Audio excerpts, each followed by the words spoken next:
At 4ZZZ, we acknowledge the traditional owners of the land on which we broadcast. We pay our respects to the elders past, present and emerging of the Turrbal and Jagera people.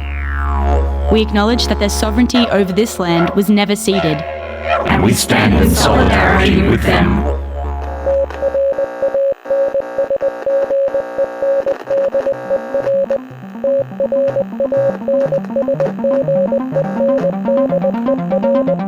You're listening to Transmission on 4ZZZ, amplifying the trans and gender non-conforming voices of Brisbane and beyond.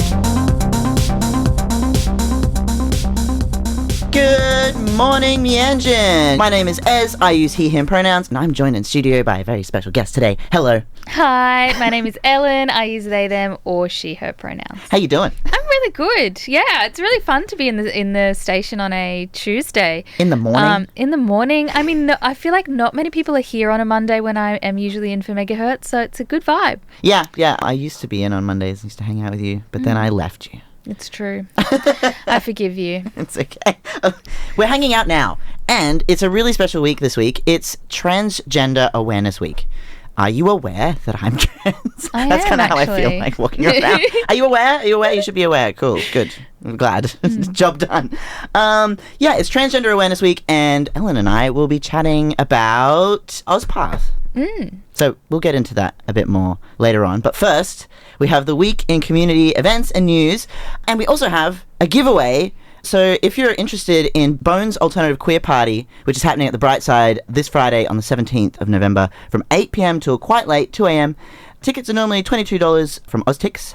It's Australia's alternative queer party. Bones returns to Meanjin with punk as F bands, drag, burlesque, DJs and community. They've got Apollo, Sacred Hearts and Whale House performing, which is just awesome. And if you want 2 tickets for you and a friend, the first person to message in what awareness week it is wins 2 tickets to this awesome party. So text in on 0420 626 733 for your chance to win 2 tickets. Tell me, what awareness week is it this week? Are you aware? Are you? Text in and tickets will be yours. Also, we've got this Wednesday from 15th of November from 6 p.m. till 7 p.m. is the Global Fight for Trans Justice, which is an online event where you'll hear from key advocates in the UK, US, Canada, and so-called Australia about the global fight for trans justice. You'll get to hear about the lessons learned, the ways that anti-trans lobby is organising globally, and most importantly, how we can fight back here at home. So yeah, that's a completely free event. You can RSVP online. It's the Global Fight for Trans Justice, Humanitix. Get onto that. Yeah, also, moving away from some events now, we're going to talk about some news. This is pretty interesting. So trans people can be baptized in church and be godparents, says the Vatican. Yay! Just the people we wanted approval from. The Vatican's doctrinal office has said that transgender people can, under certain circumstances, be baptized in the Catholic Church and serve as godparents in a statement that has been hailed as a major step for trans inclusion. In a document approved and published by Pope Francis, noted that a transgender person, even if they have undergone hormone therapy, sex reassignment surgery, can receive baptism under the conditions as other faithful. Just so you know, if you're a trans person that does not have hormone therapy or had sex reassignment surgery, you are still trans and valid. And as far as I'm concerned, you should still also be baptized as who you are. The decision came with a caveat. Such baptisms were possible, it said, if there are no situations in which there is a risk of generating a public scandal or confusion among the faithful. The document was published as a response to 6 questions sent in by a Brazilian bishop in July regarding the participation of LGBTQ+ people in baptisms and weddings. It noted that transgender adults could serve as godfathers and godmothers at the discretion of local priests, who should exercise pastoral prudence to ensure there is no risk of scandal or undue legitimization in the educational sphere of the church community. Okay. So, D. Bernardo, whose ministry has long pushed for greater acceptance in the church, told the Associated Press, it is a major step for trans inclusion. He described it as a confirmation that the Pope and high-ranking church leaders do not see gender identity as a de facto barrier when it comes to participation in Catholic sacraments. We hope that church leaders will apply these guidelines by following Pope Francis' example of extravagant welcome, rather than using them to continue old restrictions. So, hell yeah, that's great. If you are of Catholic faith and trans, know that your leader welcomes you. And that's great. I think acceptance in every field should be a thing, regardless of your religious beliefs. So this is a step forward, and we'll take it. We will take a win. We'll take it where we can. You're listening to Transmission on 4ZZZ. My name is Ez. I use he, him pronouns. My name is Ellen. I use they, them, or she, her pronouns. And just before, we had a giveaway for some tickets to the Queer Bones Alternative Party that's happening at Brightside this Friday. And we have a winner. Ding, ding, ding, ding, ding. Ding, ding, ding, ding, woo. Riley, congratulations. You and a friend are going to Brightside this Friday. Congrats. Woo, that's exciting. It's going to be a great gig, but also hopefully a great turnout and a good, fun crowd. Yeah, no, it's a really good event. Yeah, the people who run that we've had on the show before, and just really cool queer folk from down in Naarm, and they come up and they're doing all these cool things in different cities, which is providing lots of spaces for trans folk to be. So yeah, you should definitely go along to that if you can. Ellen! Hi. Yeah. You've been somewhere interesting recently. You went to a conference of sorts. I have. I went to, the AusPATH conference. So AusPATH stands for the Australian Professional Association of Transgender Health. And they do a conference, I think it's kind of usually every second year. And this year it was down in Naarm, and I went along to that. It was my first time going to this particular conference, but I have been to, LGBTI health conferences before, and it's similar crowd, Yeah. Oh, hello, old friends. Hello. Yeah. Hello. We love it. The queer health workforce is like a real scene of its own, and I really, really love it. So, and everyone knows each other, which is good, and then you build these connections. A bit networky as well, right? Definitely. Yeah, definitely a bit networky. And honestly, I expected it to be perhaps a bit more clinical based in terms of the attendance. What I mean by that is that it would be primarily sort of doctors, nurses, researchers, people who are, considered to be clinicians who would be registered with APRA, where in reality it was quite a diverse section of the health workforce. So you also had people who were in peer roles, social workers, counsellors, all kinds of different roles within healthcare provision. Yeah, cool. Oh my gosh. And you had a chat with a few people. I did have a chat with a few people. So generally, it was very diverse. We talked a lot about youth. There was a big focus on youth within the conference. So only sort of one session on aging, and particularly on dementia and trans people's experiences of dementia, which I found really interesting. But big focus on youth, big focus on rural and regional trans people and their access to care, a big focus on First Nations trans people, brother boys and sister girls, and other gender non-conforming folk. And there was a great disability panel that I thought was really awesome. So it was quite diverse. Also sort of a multicultural representation and forum that went on there. And one of them was, also a forum about trans people's experiences of prison and incarceration. Oh, wow. And that kind of thing. So I've got a couple of interviews that I got, just little sound bites. Little bits. Little bits. We're going to hear from Jackie Turner. Yeah. Excellent. I am here at the Transgender Health Conference with Jackie. Thanks for speaking with me. Can you introduce yourself? Hey, I'm Jackie. I'm the director of the Trans Justice Project. We're an organisation dedicated to building a powerful trans-led movement fighting for justice, freedom and equality for all trans and gender diverse people. And I'm based out of Sydney. Incredible. And what are some of the biggest issues for trans health in the modern context? I think what we're seeing right now is a really organised disinformation campaign against trans health that's looking to remove the bodily autonomy of trans people, but also, deeper than that, it's being used as a wedge to undermine our rights and access to care overall. So I think one of the really concerning things coming out of particularly the US and the UK is that we're seeing that disinformation, so lies about our healthcare, are being used to actually inform laws and bans on gender-affirming care in lots of these places. It's something that we're only just starting to see the beginning of in Australia, but certainly there's been a lot of media attention on these issues, platforming disinformation and not acknowledging kind of where this stuff is coming from. And it's something that I think the community really needs to stand up against and start working with allies on how we make sure that people are inoculated against this stuff and can recognise it when it comes up in their own contexts. And do you have any advice for what those allies or the general public can do, or what they should be aware of? Yeah, so there's a few resources that the Trans Justice Project has put out. We released an article earlier this year on 4 ways that you can recognise anti-trans disinformation. It looks at the kinds of organisations that are spreading it, the kinds of common myths or like conspiracy theories that they spread, and also the kinds of language that they use, because they use language that isn't really accepted by the community and many of us would see as quite stigmatising or pathologising. I think one of the big giveaways here is that lots of the disinformation that is facing the trans community frames trans people as a problem to be fixed.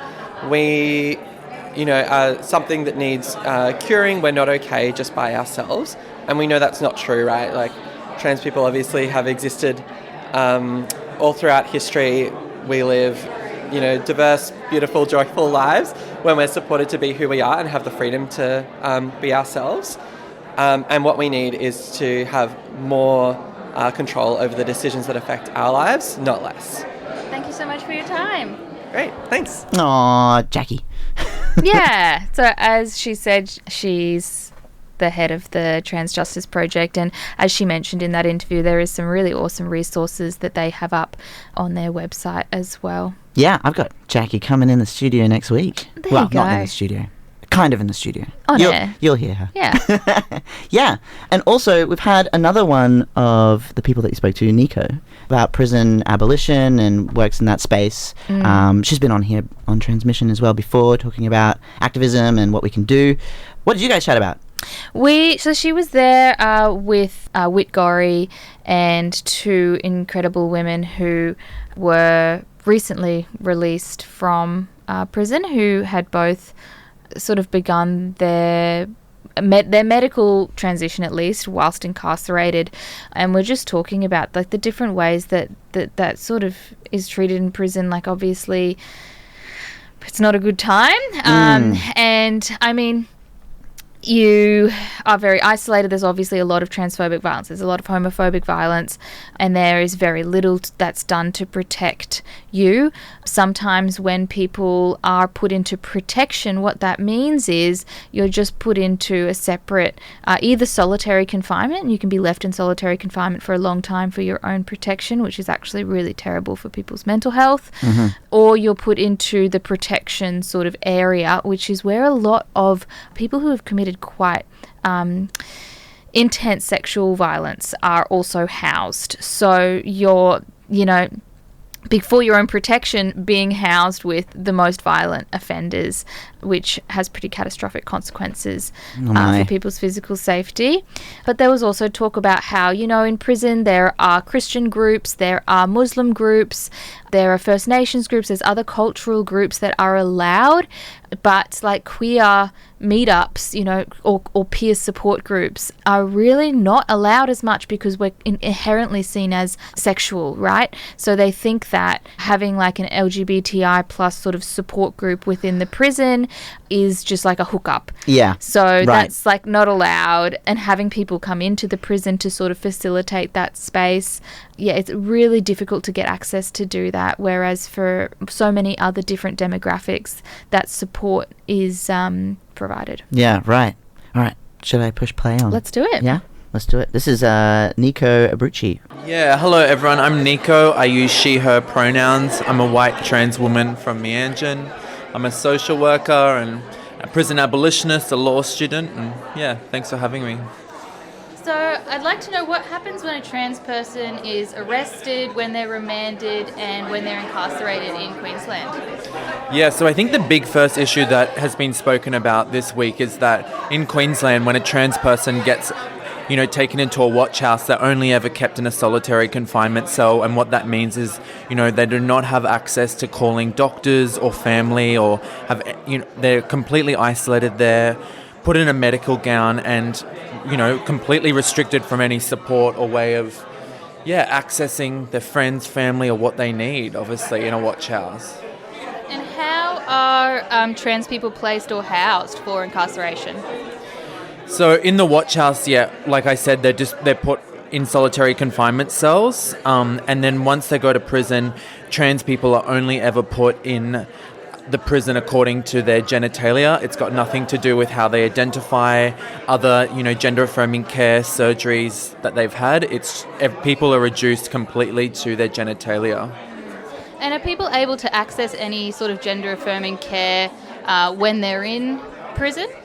I think the big thing that's been highlighted this week all over, so-called Australia, is that what's in policy and what's in practice are two completely different things. So, corrections all around might have these policies that say people can or they can start gender-affirming care when they're inside, but the reality is that's not happening. I know that I've supported one person who's been able to start hormones while in custody, and that took 10 months. They had to move from their friends and family in Brisbane and move up to Rockhampton, and what's going on is that people aren't getting life-saving gender-affirming care inside. It's just not happening. And sounds like it's pretty similar across all of the states in so-called Australia? Yeah, people in Victoria, we're talking this week about how there's none of that gender-affirming care in Victorian prisons. We know it's not happening in New South Wales. It's not happening anywhere where it should be. And what avenues of support are available to trans prisoners in Queensland? You've mentioned supporting some people yourself. Yeah, so there are, a few of us that are trying to provide support to trans people inside, but the reality is there's no trans-only support service in Queensland, let alone a trans support, service for people inside. So trans people are really, really looked past and neglected both by, services in prison, which are limited already, and also services in the community. So the reality is it's not really there. Yeah. Thank you so much for your time. That there was Necho Brocchi chatting with Ellen at the AusPATH conference recently. For Triple Z. Yo!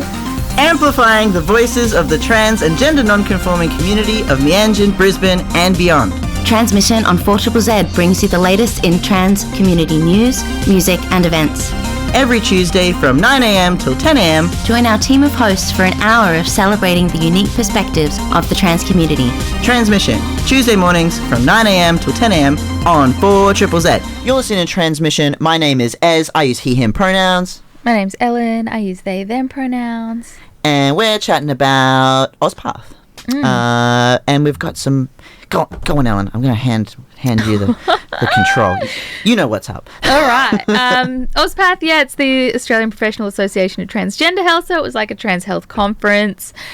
I was speaking a bit earlier about all the different kinds of things that was covered there. I think some things that our community is really looking for are obviously some big Medicare reforms, particularly in making gender-affirming care less specialised. So I believe, there has been some changes around, on paper, what people need to go through, what hoops they need to jump through to access hormones, and that has become, a little bit less sort of restrictive, but there's so much more to be done. And even where GPs can initiate that process, as we were just speaking about off air, so many don't feel confident in that, and the training isn't necessarily there, and where it is there, unfortunately, there's not always the interest. And I think, this is part of a wider picture. GPs are already, can in some situations a bit underpaid, overworked, but we want them to take up this more specialist care, and that's not just for hormones, that's for reproductive stuff and provision of abortions, but also PrEP and PEP and that kind of thing as well. In New Zealand, for instance, like nurse practitioners. So a nurse practitioner is a nurse who has specialised in a certain area and has the right to order certain tests and prescribe certain medications within their specialty. So they might be a cardiology nurse practitioner. They might be a sexual health nurse practitioner. Sexual health nurse practitioners in New Zealand can initiate hormone therapy, which I think is really cool because the nurse practitioner often has a lot more time. And this one nurse practitioner I was hearing from, he can prescribe hormones for people and he can also teach them how to shave and that kind of thing, Aww. Yeah, it's like a holistic model of care, which we love. And we want more of that. Yeah. In here, reproductive health nurse practitioners can do abortion and provision, and you can have nurse practitioners prescribe PrEP, which is a medication to prevent HIV acquisition. But yeah, we don't have that for hormones. Also about like the peer process, we want to see more peer workers involved in this space. It's a huge thing in the mental health space, less so in the sexual health space. That's kind of what I do. But like to have like a guide to take you through that gender affirming care process and explain the different care pathways and what the different surgical options are. You know, we talk about top surgery, bottom surgery, but there are so many options within that people often don't even know are available to them. And then even with hormones, like you don't have to take it as prescribed.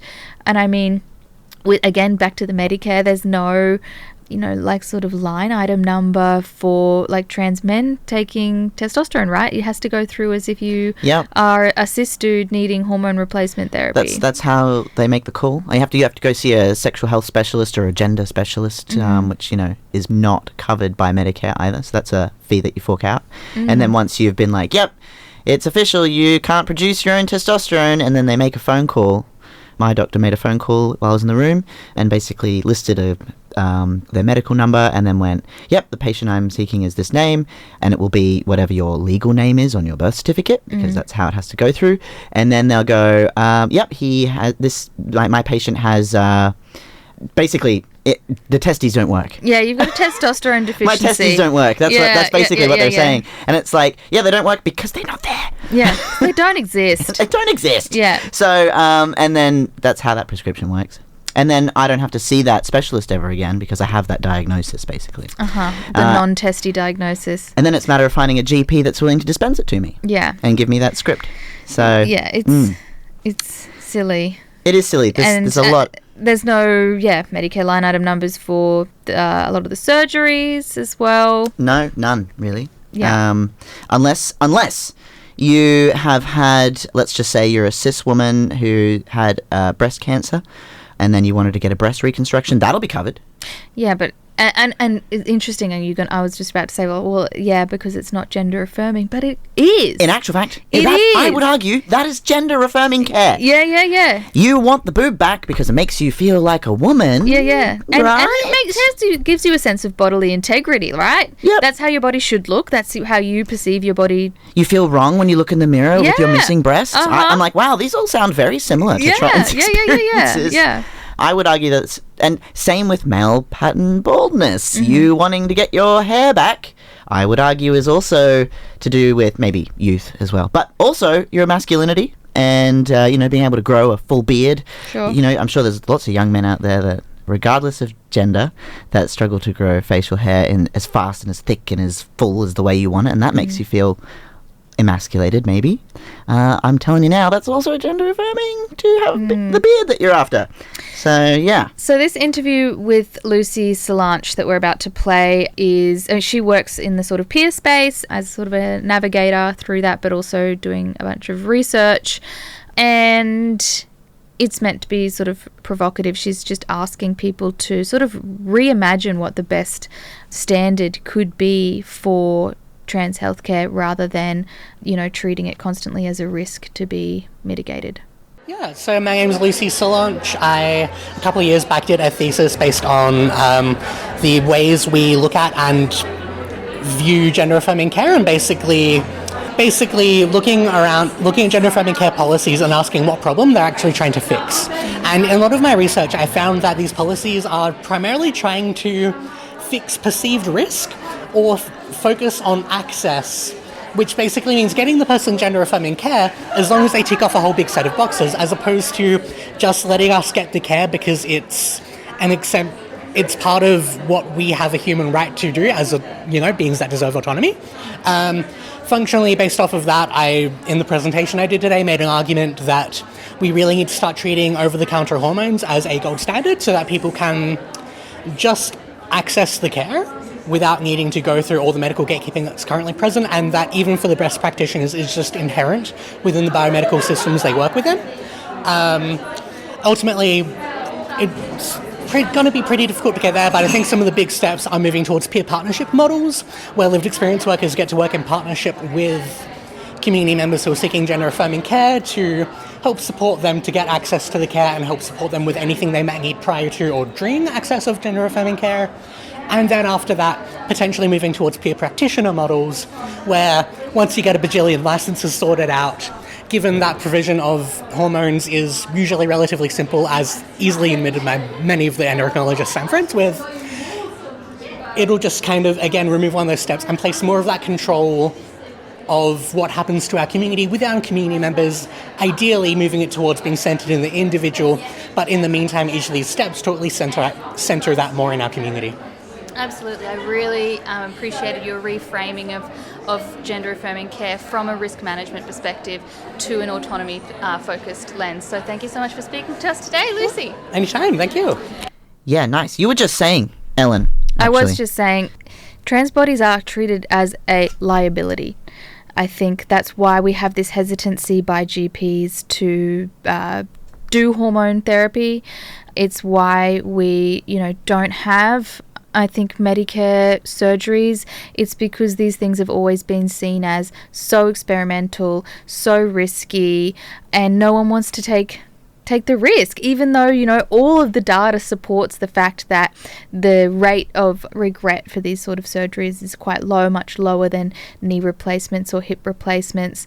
And the risk isn't really there. No. And also with hormone blockers, as you were saying before. Yeah, it's not a new thing. None of this is new. Also, we've been doing surgeries like this for hundreds of years. But yeah, I mean, when kids have precocious puberty, so girl children who might start menstruating when they are quite young, sometimes even they're 5 or 6, you can just stop that by giving them puberty blockers, which is something we have been doing for decades. And people who are well, it's wrong for us to intervene with a child, we don't know what this child wants. How have intersex children being handled and treated for the past several decades? Exactly. Also, their bodies are seen as a liability that need to be chopped and changed into a box that's more comfortable for people. So to argue that we haven't been doing these interventions with children and they're a new thing is just completely non-factual. It's a lie. It's a complete outright lie, and it's propaganda to say otherwise. Because really, we have been bending human bodies to this binary for how long? Maybe 200, 300, 400 years, really, in a Western sense. There are cultures that have been around for tens of thousands of years that were not operating on children and conforming them into spaces. They were not doing that, and they haven't done that. You have been lied to. Trans bodies have always been and always will be, regardless of whether we have access to surgery or not. There is that fact. But why shouldn't we if we're already doing that for cis counterparts? It doesn't make sense. I mean, the whole idea of transhood is in itself kind of a Western colonial concept, because the word transgender doesn't even go back very long in history, because it could just be accepted that people's, identities were different. And, the idea that there's only two genders, also a very Western colonial sort of concept. So, yeah. Yeah. Oh, boy. We're running out of time. I know, we're running out of time. You're listening to Transmission on 4ZZZ. My name is Ez. I use he, him pronouns. My name's Ellen. I use they or she. It's the end of our Trans Awareness Week. Great time. Thanks for having me in. Thank you for doing all this great work, going down to Naarm and chatting to people at AusPATH conference. And yeah, it's great. If work pays me to go, I'll go. Take me. Let me go. We just want to end the episode today on some positive vibes. Well, remember, trans bodies are natural. They're normal, natural. They happen, they occur in nature without any human intervention. Trans bodies are real and valid. And it's Trans Awareness Week, so please be aware of the community and watch your language. Maybe you're speaking in a lot of he's and hers. Maybe you're thinking about gender as biology, which is not true. Look out for one another and be kind to one another, and stick up for trans people, especially if you're a cis ally out there listening. The best way to stick up for trans people is to correct people on pronouns even when they're not there. When we're not around, when trans people aren't in the room, who are you? And that's kind of how I see people all the time, is who you are by yourself and how you have private conversations with. That will tell the world who you are more than what you do when you stand up on a microphone, when you're in the studio, on radio even. It's all about what you do within your community and with the small group of people that you may spend every day of your week with. So, yeah, keep fighting the good fight. And to our trans listeners, I love you. We Transmission love you. And you are valid, and you can be however the heck you want to be. You don't owe the world real. You don't owe the world anything that they think that you're supposed to be. You don't owe them anything. You just need to be you and drink plenty of water. And don't forget to listen to things that make you laugh and make you smile and enjoy life, because it's too short to be bothering with all the other nonsense sometimes. So look after yourselves, look after one another, be kind. And thank you for listening to Transmission, of course. Woohoo! Yo! 4ZZZ! 4ZZZ! Thanks for listening to Transmission, and we'll see you all next Tuesday. Bye! Bye. Thank you so much for listening to Transmission. See you next Tuesday, 9 to 10 a.m. on 4ZZZ.